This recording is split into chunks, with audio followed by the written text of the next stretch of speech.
Our 21-year-old HIV activist from KwaZulu-Natal, Nomonde Ngema, will be attending a summit of the future by United Nations Secretary General as one of the speakers later this month. Now, Ngema, who was born with HIV, transformed her personal journey into a mission to empower young women and girls living with HIV. She has been using TikTok to dismantle stigma and discrimination against HIV. She joins us now via video link.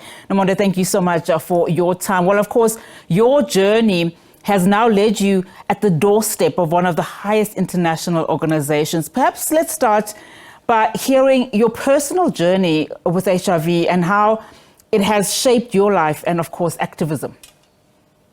Hi, thank you so much for having me. So I was born with HIV, and at the age of 7, I obviously had no understanding of what HIV is and the magnitude of it.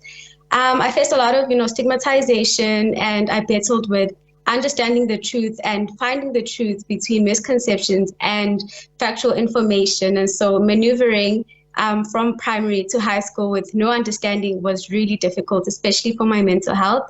However, it hasn't all just been struggles and challenges. It was also just about finding hope through disclosure and friendships, and also through organizations like UNAIDS, the Her Voice Fund, empowering me and equipping my voice to be a well-sharpened voice in order to advocate for other young girls that are living with HIV.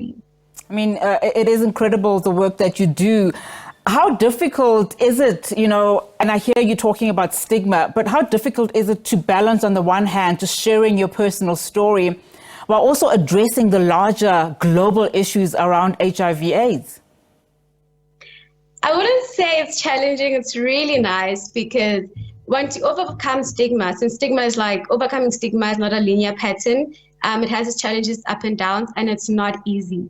But I realized that when you're really silent about something, you give it the power to torment you more. But when you speak up about it, you take that power back. So me demonstrating that experience and how I overcome to my followers, or like just anyone in the world, it has given me that sense of hope and purpose.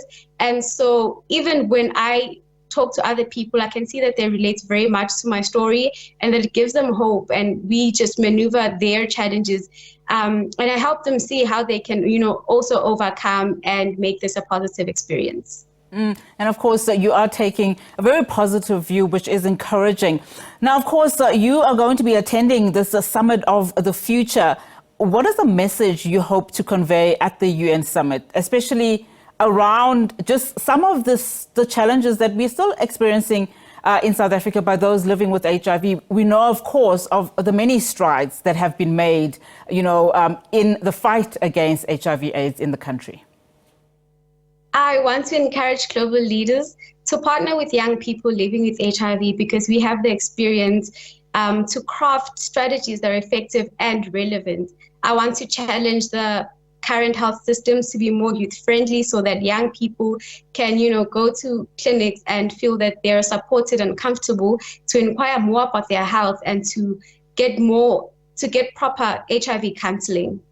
And I mean, when you talk about that, sorry to come into that conversation, but when you talk about that in terms of just the policies and the strategies that you would like to, influence and encourage world leaders to pay attention to, just talk about the challenges that you face from a gender perspective, even I would imagine from a youth perspective. Yeah. So it's very difficult to go to, healthcare facilities to inquire more about your health, especially in relation to HIV and AIDS, because when you step into a healthcare facility redundantly, people start talking about why you're always there.